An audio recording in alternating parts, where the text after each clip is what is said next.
주시는 하나님의 말씀 신명기 10장 12절에서 22절 말씀 해석하겠습니다.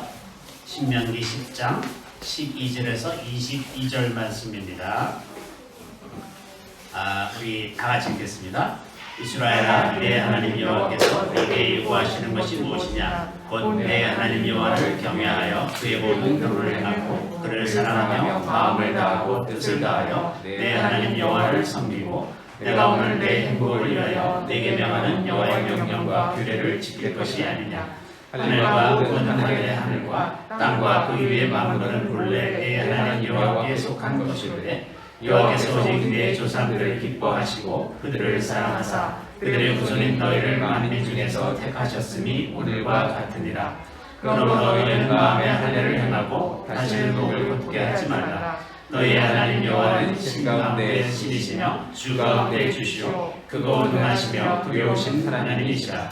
사람을 외모로 보지 아니하시며 뇌물을 받지 아니하시고 고아와 과부를 위하여 정의를 행하시며 나그네를 사랑하여 그에게 떡과 옷을 주시나니 너희는 나그네를 사랑하라. 전에 너희도 애굽 땅에서 나그네 되었음이니라. 내 하나님 여호와를 경외하여 그를 섬기며 그에게 의지하고 그의 이름으로 맹세하라. 그는 내 찬송이시오 내 하나님이시라. 내 눈으로 본 이같이 크고 두려운 일을 너희를 위하여 행하셨느니라. 애굽에 내려간 내 조상들이 겨우 70이었으나 이제는 내 하나님 여호와께서 너를 하늘의 별같이 많게 하셨느니라. 아멘.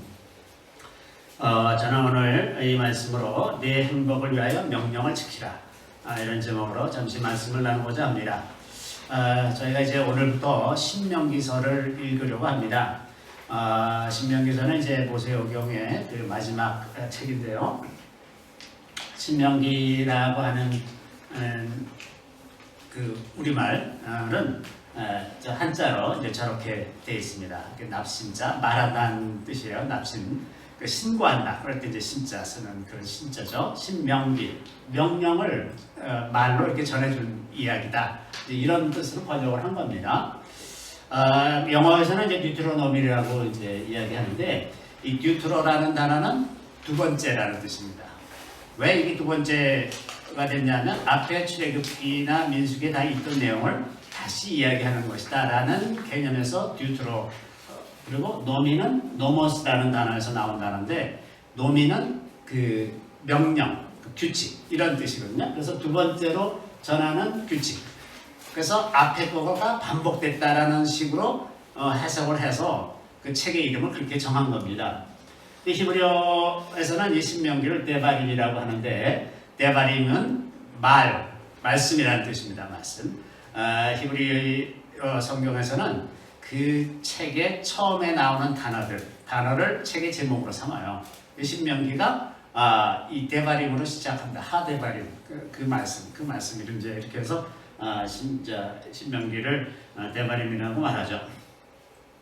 이게 이제 그 모세오경을 마무리하는 그런 책인데, 이 모세오경을 그동안에 이제 어떻게 보아야 되느냐 이것을, 그래서 이제 굉장히 여러 가지 견해가 많이 있었습니다. 제가 이제 신학교 다닐 때에는 이 모세오경 플러스 여호수아서까지 합쳐서 이것을 하나로 봐야 된다고 하는 주장들도 이제 학자들 사이에 많이 있었는데, 그 이유는 이제 하나님께서 아브라함에게 약속하신 후손에 대한 약속, 땅에 대한 약속, 그리고 하나님과 인간 관계에 대한 약속, 이 세 가지 3대 약속이 있는데, 그 약속이 어떻게 성취되었느냐, 그러니까 땅에 대한 약속이 어떻게 성취되었느냐를 나타내는 것이 이제 여호수아서에 기록이 되어 있으니까, 그 하나님과 사람과의 관계에 대한 약속, 그리고 후손이 많아질 것이라는 약속, 그것도 이제 약속이 다 이루어졌잖아요.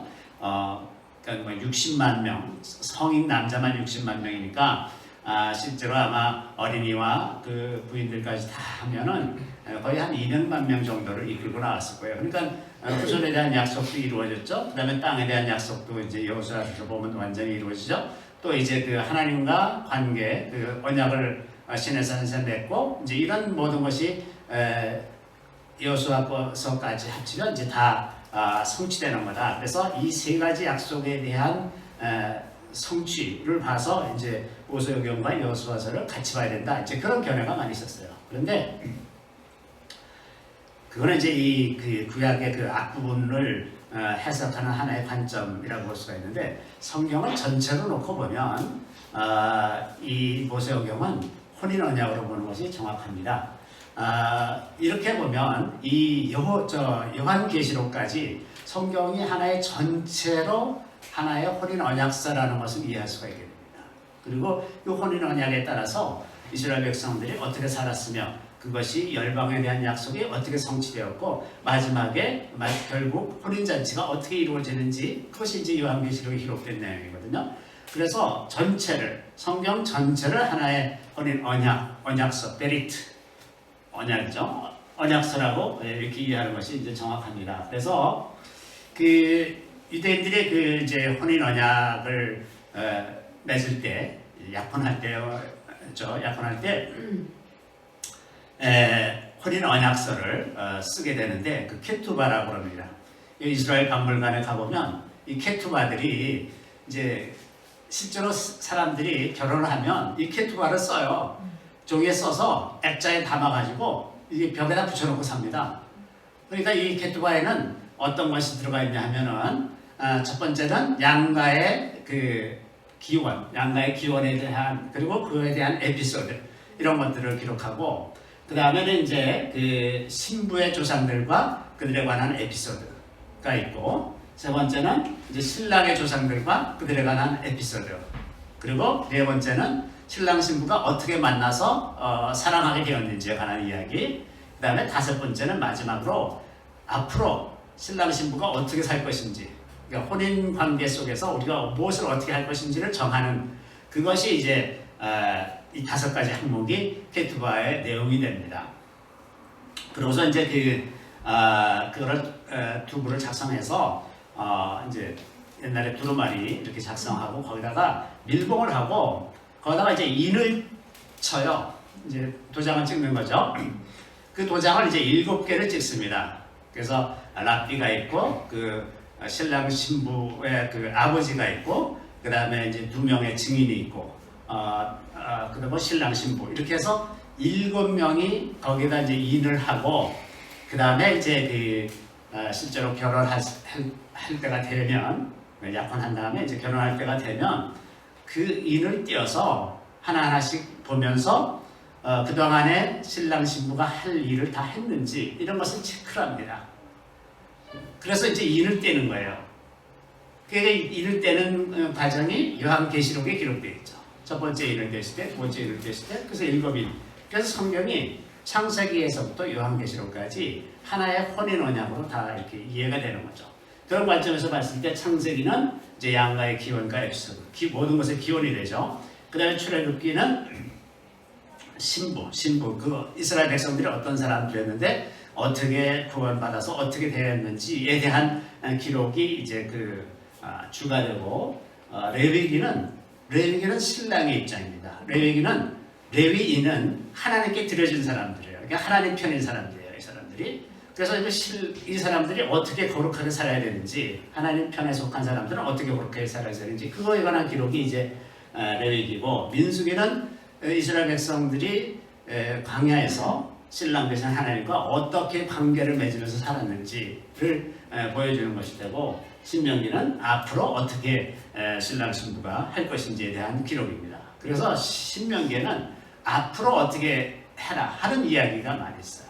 그리고 하나님은 어떤 분이신지에 대해서도 굉장히 많이 이제 서술되어 있습니다.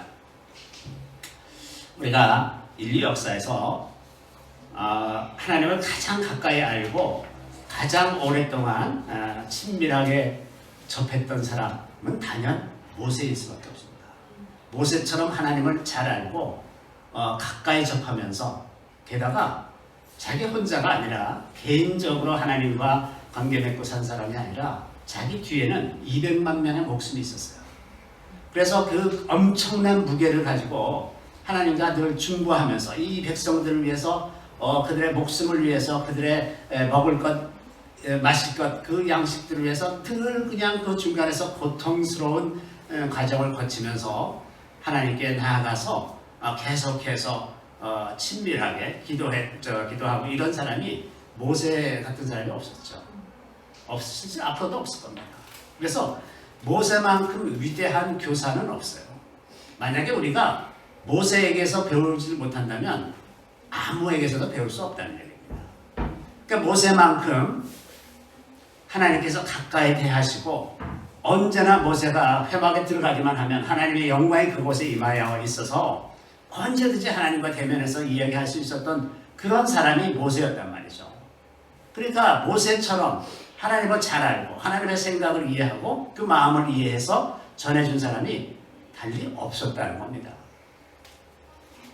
그럼에도 불구하고 오늘날 우리가 모세오경, 이게 구약 성경은 좀 떨어지는, 질이 떨어지는 것 같이 생각하고 신약 성경이 이제 전부인 것처럼 생각하는 사람들이 많죠. 그런 경향도 많고 교회 안에도 이 구약을 좀 폄훼하는 그런 경향이 많은데 이거 절대로 잘못된 겁니다. 완전히 오해하고 있는 거예요.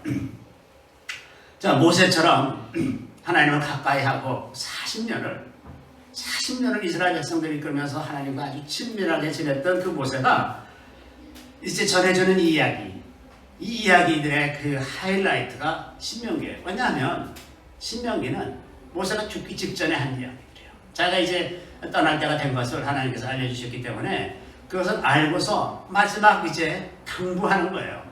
어떤 사람이 자기가 이제 죽게 되었을 때 마지막 유언하는 이야기가 가장 진실한 얘기를 하지 않겠습니까? 여러분이 자녀에게 마지막 유언을 한다고 그럴 때 인생을 살아가면서 무엇이 핵심이었는지, 무엇이 가장 중요한 것인지 그것부터 얘기하지 않겠어요? 그런 거나 마찬가지로 모세가 전해주는 이 이야기는 제발 하나님을 가까이 지내본 내가 너희한테 제발 부탁하는데 꼭 이렇게 해라. 꼭 이렇게 살아야 된다. 그걸 다짐하지 않았겠습니까? 얼마나 모세가 그 자기 백성을 사랑하고 그랬는지 하나님께서 여러 번 이스라엘 백성들을 진멸하려고 할 때 그때마다 차라리 내 이름을 주의 책에서 지워주시옵소서. 자기 목숨을 걸고 나를 차라리 죽여주시옵소서. 자기 목숨을 걸고 중보하면서 그렇게 자기 백성을 사랑하던 모세가 마지막으로 죽을 때 가장 진실하고 가장 소중한 얘기 이외에 무슨 얘기를 하겠습니까? 그래서 이 신명기서의 기록에는 모세의 그 절절한 마음들이 많이 묻어나오는 거예요. 그래서 읽을수록 계속 반복적으로 마치 이제 어린아이를 이제 물가에 내보내는 부모 심정처럼 이렇게 해라, 이렇게 해라, 이렇게 조심해라, 이거 해라, 이거 해라.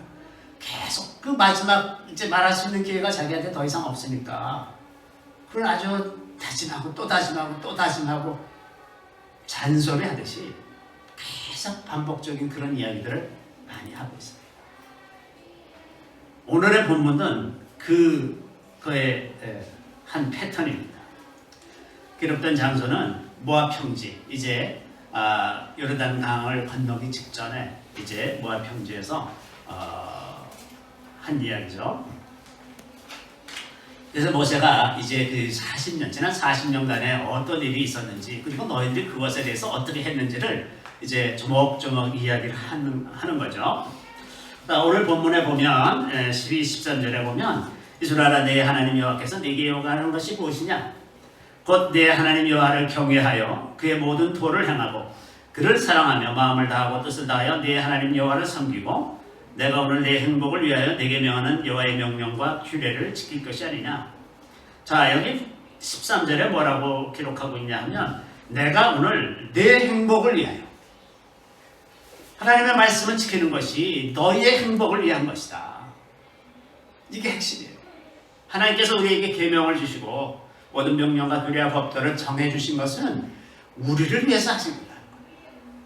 우리가 너무나 종종 하나님의 말씀은 마치 무거운 짐 같아서 그것대로 살기가 싫고 그것대로 지키는 거는 뭔가 좀 수준이 떨어지고 지적 수준이 떨어지고 능력이 떨어지는 사람들이 그냥 맹목적으로 믿는 것 같은 그런 착각을 하는 사람들이 너무나 많습니다. 그런데 모세가 경험한 하나님 그리고 하나님의 그 속마음을 가장 잘 아는 그 모세가 하는 이야기가 내가 오늘 내 행복을 위하여 내게 명하는 여호와의 명령과 규례를 지킬 것이 아니냐. 우리를 위해서 주시는 말씀입니다. 근본적으로 우리가 이러한 태도가 없으면 성경을 읽는 것이 부담스럽고 짐이에요. 그런데 만약에 우리가 정말 이 말씀을 신뢰한다고 하면 너무나 읽고 싶은 책이죠. 왜? 그렇게 해야 우리가 행복해지는 걸 아니까. 그렇게 해야 내가 복받는 걸 아는데 내가 그 말씀을 왜 안 읽겠습니까? 거기에 우리 인생의 비밀이 있고 우리가 이 땅에서 형통한 삶을 살아가는 비밀이 그 안에 있는데 그걸 왜 안 하겠습니까? 왜 어디 딴 데 가서 이렇게 수고하고 저렇게 수고하고 애쓰면서 인생을 허비하면서 이 말씀을 안 읽는다는 것은 신뢰하지 않기 때문에 그렇죠. 그 말씀을 신뢰하지 못하는 거예요. 내 행복을 위하여 내게 명하는 여호와의 명령. 이 말씀을 신뢰하지 않기 때문에 별로 읽고 싶지가 않은 거죠.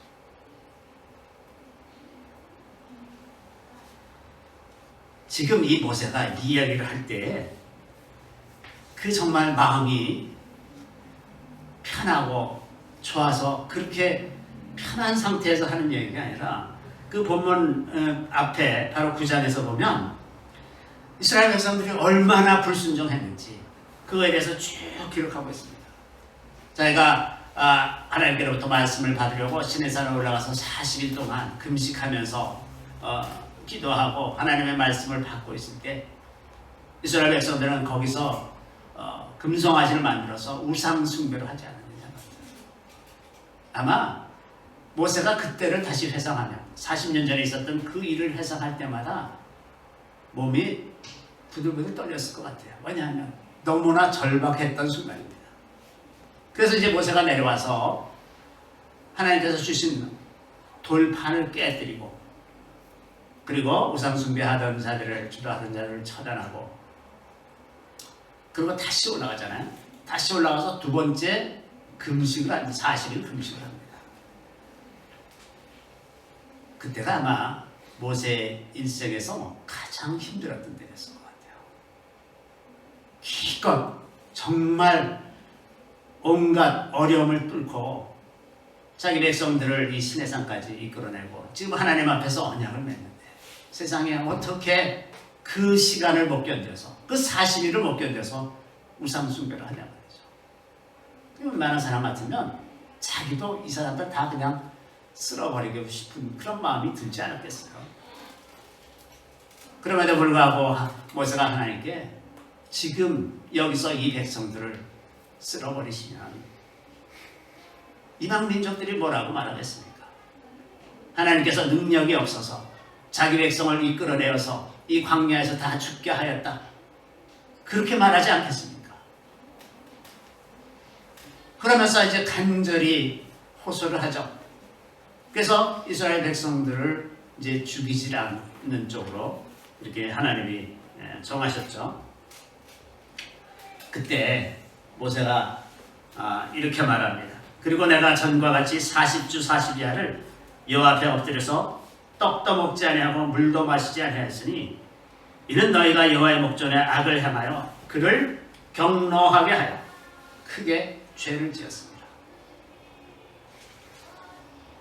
또 뿐만 아니라 곧 이어서 다베라와 마사, 기브롯, 하타와 이런 데서 계속 하나님을 경노하게 하고 가데스바네아에서 정탐꾼을 보냈더니 와서 전혀 반대되는 이야기를 하니까 또 이스라엘 백성들이 모세와 하나님을 원망하고 이게 어느 정도 기간이 좀 지난 다음에 그러면 또 모르겠는데 뭐 계속해서 그러고 있어요. 계속해서. 그런데 내가 너희를 알던 날부터 너희가 항상 여호와를 거역하여 왔느니라. 이런 사람, 자기 백성인데 자기가 그렇게 사랑하는 백성인데 너희가 항상 여호와를 거역하여 왔느니라. 그래서 하나님께서 이스라엘 백성들을 멸하시겠다고 해서 다시 또 40주 40야를 기도했다고 이야기합니다. 그러니까 얼마나 모세가 이스라엘 백성들을 위해서 얼마나 많이 기도를 한 거예요. 40주 40야씩을 3번 지금 거치고 있는 건데, 물론 3번째는 금식했다는 얘기는 없습니다. 어쨌든 40일 동안 기도했다는 거죠. 그래서 이렇게 얘기하죠. 주 여호와여, 주께서 큰 위엄으로 속량하시고 강한 손으로 애굽에서 인도하여 내신 주의 백성 곧 주의 기업을 멸하지 마옵소서. 이렇게 간절히 호소해서 겨우 이 사람들을 살려냈어요. 그래서 참 이런데 제발 너희들 하나님의 명령과 규례를 지켜라. 그게 오늘의 본문 말씀입니다. 너희들 제발 다시는 이렇게 거역하지 말고 제발 좀 지켜라. 이 규례와 명령과 규례는 너희들의 행복을 위해서 주신 것입니다. 그런데 신명기 조금 더 앞으로 가보면, 신명기 6장에 가보면 이제 하나님께서 모세에게 처음 이제 십계명을 주시고 그리고 이제 말씀하시는 겁니다. 계명을 주시고 나서 이제 말씀하시는 내용인데, 신명기 6장 1절부터 3절 말씀인데 우리 다 같이 한번 읽어보겠습니다.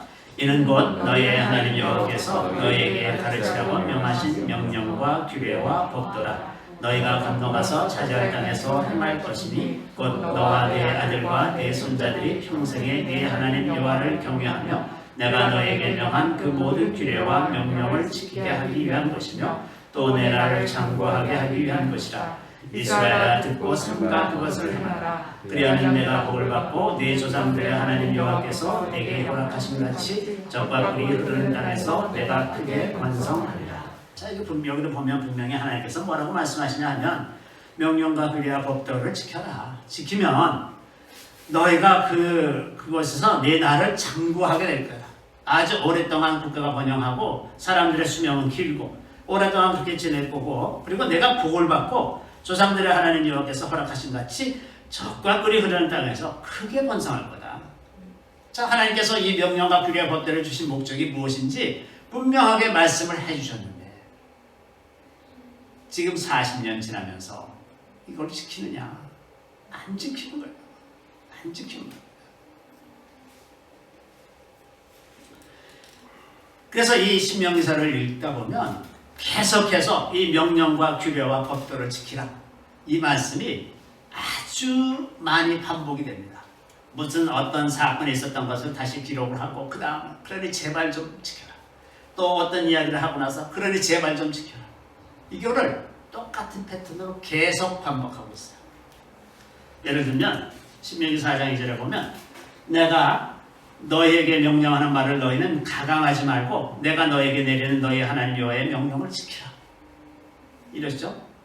4장 13절에도 보면 여호와께서 그의 언약을 너희에게 반포하시고 너희에게 지키라 명령하셨으니 곧 십계명이며 두 돌판에 친히 쓰신 것이라.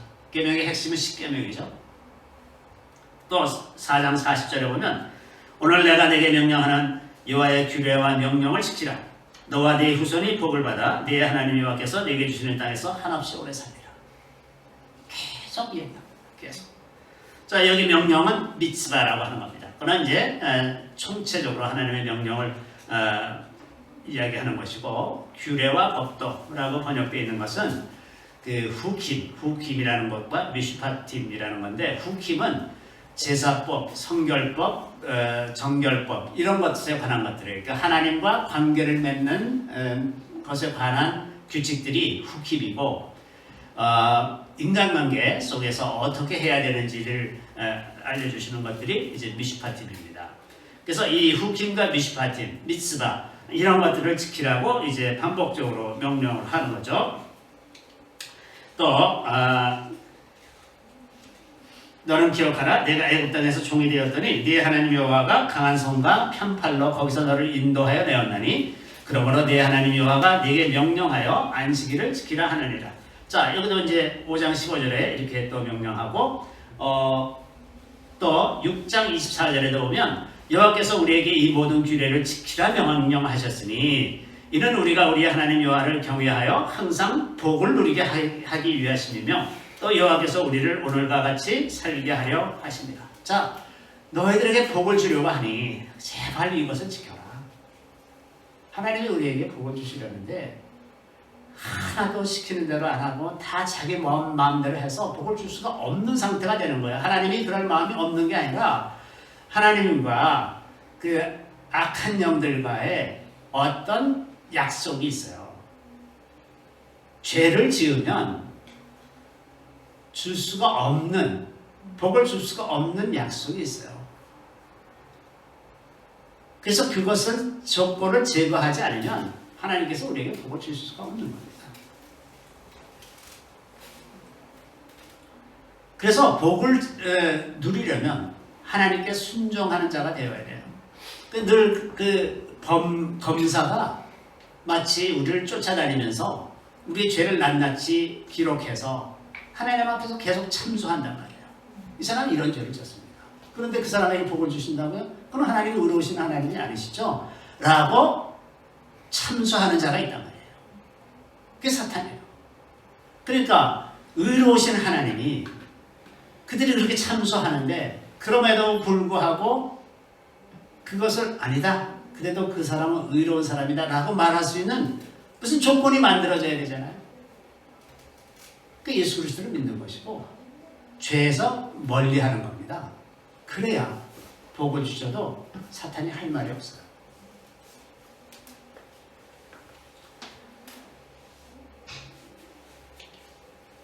10장 13절에는 내가 오늘 내 행복을 위하여 내게 명하는 여호와의 명령과 규례를 지킬 것이 아니냐. 오늘 본문이죠. 또 11장 1절에는 그런즉 네 하나님 여호와를 사랑하여 그가 주신 책무와 법도와 규례와 명령을 항상 지키라. 아주 계속 나오잖아요. 계속 11장 8절에도 그러므로 너희는 내가 오늘 너희에게 명하는 모든 명령을 지키라. 그리하면 너희가 강성할 것이요 너희가 건너가 차지할 땅에 들어가서 그것을 차지할 것이다. 하나님께서 약속하셨는데 그것을 차지하게 되는 조건이 뭐냐? 명령을 지키면서 가는 겁니다. 그렇죠? 약속하셨다고 저절로 되는 거냐? 아니에요. 그것을 이룰 수 있도록 우리가 할 바를 하는 거예요. 하나님의 말씀을 지키는 겁니다. 그래서 여호수아서를 보면 아주 특징적으로 완벽한 순종을 하는 여호수아를 알 수가 있어요. 뭐든지 그대로 다 순종해서 그 말씀대로 하고 말씀대로 땅을 다 정복하는 그 이야기가 여호수아서에 기록되어 있습니다. 그래서 순종해라. 그러면 내가 반드시 약속을 다 주겠다. 이 말씀이죠. 11장 8절에는 그러므로 내가 12장 8절로 했고요. 그 다음에 12장 28절에 보면 내가 내게 명령하는 이 모든 말을 너는 듣고 지키라. 네 하나님 여호와의 목전에 선과 의를 행하면 너와 네 후손에게 영구의 복이 있으리라. 영구의 후손에게까지 우리뿐만 아니라 우리 당대를 위해서뿐만 아니라 후손에게까지 복이 있으리라. 이렇게 약속하는 겁니다. 아마도 이쯤에서는 이스라엘 백성들이 이제 40년을 지냈으니까 앞세대 사람들, 광야에서 다 죽은 사람들 중에서 이제 늦게 죽은 사람들도 있을 거 아니에요. 40년이 거의 다 찼을 때 죽은 사람들이 있을 거 아닙니까? 그 사람들이 무슨 생각을 했을까요? 우리 후손이라도 좀 잘 살기로 원합니다. 이런 생각하지 않았겠어요? 어느 부모가 자식 생각을 안 하겠습니까? 그러니까 그런 그 생각이 이제 간절히 드는 그런 시점에 너와 네 후손에게 영구히 복이 있으리라. 이 말씀을 들었을 때 그 신실했던 많은 사람들은 얼마나 위로가 되었을까요?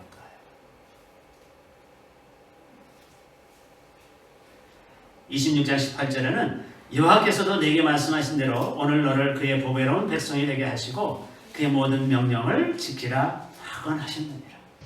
하건하셨느니라. 또 저 뒤쪽에 30장 16절에 가면 곧 내가 오늘 내게 명령하여 네 하나님 여호와를 사랑하고 그 모든 길로 행하며 그의 명령과 규례와 법들을 지키라 하는 것이라. 그리하면 내가 생존하며 번성할 것이요 또 내 하나님 여호와께서 내가 가서 차지할 땅에서 내게 복을 주실 것입니다. 생존하고 번성하고 번영하게 될 것이다. 그 땅을 차지하게 될 것이다. 이런 약속을 계속해서 하고 있습니다. 27장 1절에 보면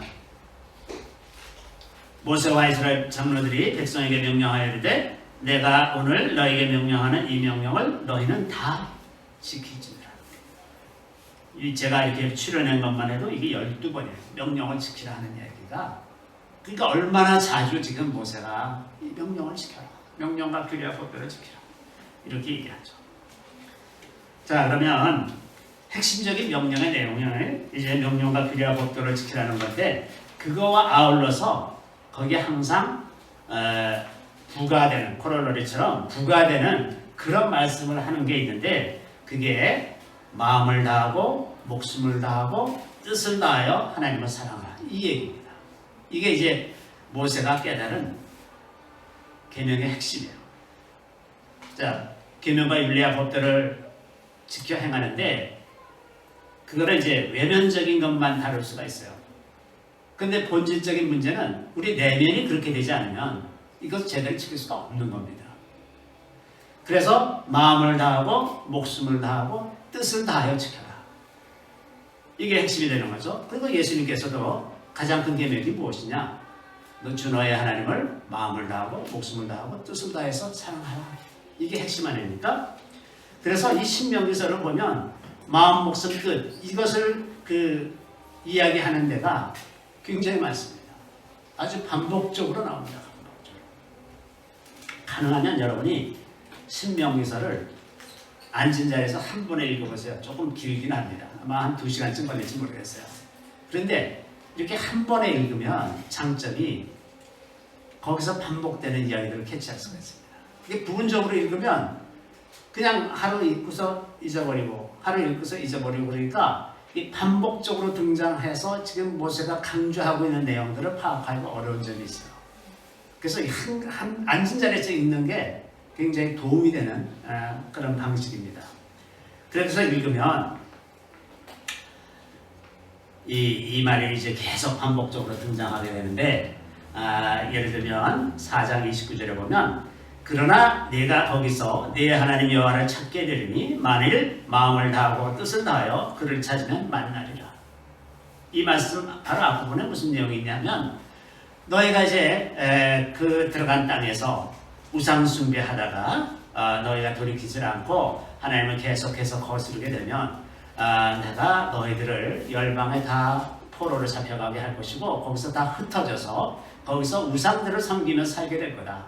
그런데 너희가 거기서라는 게 거기입니다. 이방 땅에서 너희가 잡혀간 그 이방 땅에서 내 하나님 여호와를 찾게 될 텐데 거기서 마음을 다하고 뜻을 다하여 그를 찾으면 만나리라.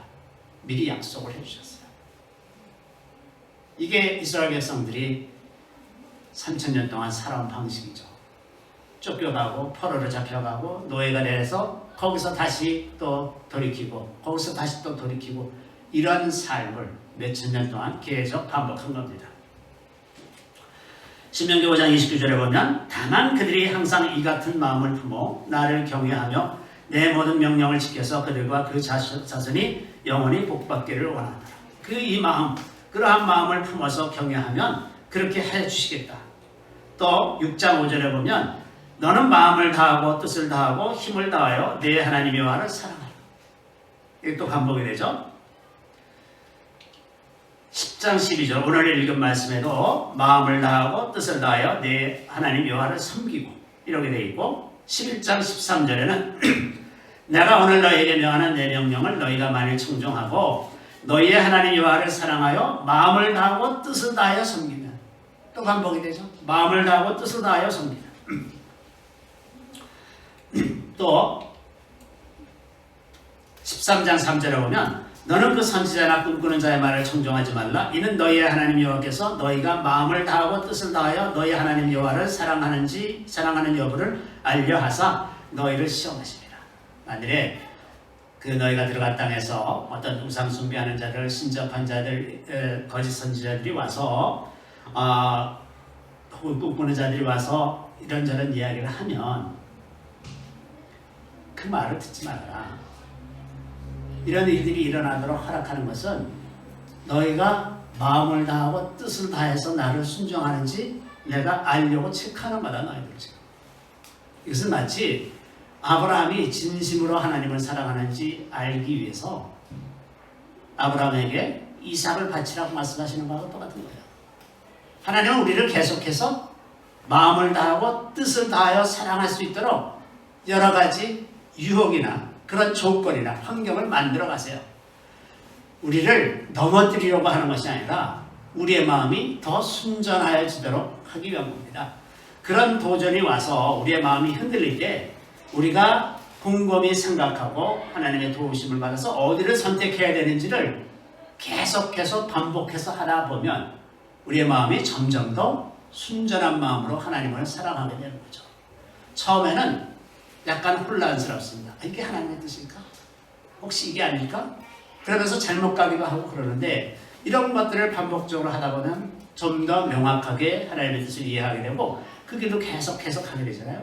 이런 과정이 없으면 우리의 마음이 단련되지가 않습니다. 그래서 우리 삶 속에서 이렇게 미혹되기도 쉬운 그런 환경에 늘 노출되어서 사는 것, 그것 자체가 우리의 마음을 계속해서 하나님께로 날카롭게 세워갈 수 있는 기회를 만들어 가신 겁니다. 그렇게 하셨다는 뜻입니다. 또 26장 16절에 보면 오늘 내 하나님 여호와께서 이 규례와 법도를 행하라고 내게 명령하시나니 그런즉 너는 마음을 다하고 뜻을 다하여 지켜야 해마라. 마음을 다하여 뜻을 다하여. 또 30장 2절에 보면 너와 내 자손이 내 하나님 여호와께로 돌아와 내가 오늘 내게 명령한 것을 온전히 따라 마음을 다하고 뜻을 다하여 여호와의 말씀을 청종하면 그러면 그 이 뒤에는 많은 축복의 말씀들 쫙 있습니다. 30장 6절에는 네 하나님 여호와께서 네 마음과 네 자손의 마음에 할례를 베푸사 너로 마음을 다하며 뜻을 다하여 네 하나님 여호와를 사랑하게 하사 너로 생명을 얻게 하실 것이며. 자, 이제 마음의 할례에 관한 이야기를 합니다. 우리 마음이 할례를 받지 못하면 우리가 아무리 마음을 다해서 하려고 해도 우리 마음이 계속 갈라져 있고 분열되어 있습니다. 딴 마음을 품고 의심하고 두려워하고 그래서 우리 마음이 갈갈이 찢겨져서 하나님을 온전히 다하여 사랑할 수가 없게 되는 거죠. 그 마음의 할례를 받아야 하는데 그 마음의 할례를 성령으로 하는 겁니다. 이것 이외에 다른 방법이 없습니다. 성령께서 우리 마음에 계실 때 우리 마음이 마음을 다하여 하나님을 사랑할 수 있는 그런 방식으로 살아가게 되는 것이다. 자, 신명기 6장 5절에 있었던 마음을 다하고 뜻을 다하여 힘을 다하여 이 말씀이 이제 주님께서 가장 큰 계명이 무엇입니까? 라고 어떤 율법사가 물어봤을 때 이 말씀 가지고 대답하지 않았습니까? 그 말씀에 대해서 조금 더 생각해 보면 히브리어로 그 마음을 다하고 레바브입니다. 레바브. 그 다음에 여기 뜻을 다하고라고 번역된 이 뜻은 네페시입니다. 네페시. 제가 지난번에 인간이 영혼육으로 돼 있다 그럴 때 네페시가 혼이라고 말씀드렸죠. 그래서 뜻을 다하고라고 번역되어 있지만 이거는 목숨을 다하고라고 번역하는 게 저는 더 맞다고 생각합니다. 그리고 힘을 다하여라고 하는 거에 이제 메오드라는 히브리어가 되어 있는데 이 메오드라는 거는 아주 힘써 열정을 가지고 그런 뜻이에요. 그래서 마음을 다하고 레바브와 네페시와 레바브와 네페시를 메오드로 힘써서 그러니까 레바브와 네페시는 명사면 메오드는 형용사입니다. 그래서 이게 동격이 아니에요. 열심을 품고 그러니까 핵심적으로는 그 레바브와 네페시로 하라는 겁니다. 근데 이게 이제 헬라어로 와서는 신약성경에서 주님께서 헬라어 기록된 헬라어로 이제 전달이 되고 있으니까 그 헬라어에서는 그 마음이 카르디아, 목숨이 푸시케, 그리고 뜻이 디아노이아라는 건데, 이 헬레니즘에서는 마음과 뜻, 이것이 분리되어 있어요. 마음은 카르디아, 이 감정의 자리고, 뜻은 디아노이아, 이건 지성의 자리입니다. 근데 히브리어에서는 이 마음과 뜻, 카르디아와 디아노이아가 하나예요. 레바브 안에 있어요. 그래서 이게 요거의 차이가 있어서 헬라어에서는 마음과 뜻을 이렇게 구분하고 있지만 구약에서는 레바브 하나인 겁니다. 그리고 이제 이 세 가지를 하다 보니까 메오드가 없는 거예요. 열심을 내서 하는 얘기 없는 거예요. 그리고 푸시케는 조금 네페시와는 개념이 다르지만 푸시케가 이제 이 심리의 자리, 그 사이콜로지의 어원이 이제 푸시케입니다. 이게 조금 뉘앙스가 다른 것처럼 되어 있죠. 그래서 이 히브리적인 개념으로 이해하는 것이 좀 더 명확한 이해입니다. 자, 그래서 우리 마음이 이제 할례를 받아야 하고 마음을 다하여 하나님을 사랑하게 되는 것인데, 이 마음이라고 하는 것이 이제 하나님의 말씀이 기록되어야 되는 자리예요. 그냥 머리에만 있는 것이 아니라 이것이 마음과 이 생각이 통째로 하나인 레바브에 기록되어 있어야 그게 우리가 하나님의 말씀대로 살아가게 하는 그런 터전이 되는 겁니다. 이것은 이제 스스로 할 수가 없어요. 신명기 29장 4절에 보면 깨닫는 마음과 보는 눈과 듣는 귀는 오늘 여호와께서 너에게 주지 아니하십니다. 이건 아직 안 주셨어요. 나중에 예수 그리스도를 통해서 주시기 위해서 아직 남겨두셨습니다. 그래서 새 언약이 바로 마음을 다하여 하나님을 사랑할 수 있도록 해주는 언약이에요. 새 언약의 본질, 예수 그리스도를 통해서 우리에게 주시는 새 언약의 본질은 마음을 다하여 우리가 하나님을 사랑할 수 있도록 성령을 보내주시는 것입니다. 그래서 우리가 복음을 이해할 때 이 하나님의 큰 언약 전체, 이 혼인 언약으로 보는 이 전체 언약에서 하나님께서 예수 그리스도를 통해서 하신 일, 이것을 이해를 해야지 예수 그리스도의 복음으로만 이해를 하면 우리가 핵심을 자꾸 놓치고 복음을 오해하게 된다고 하는 겁니다.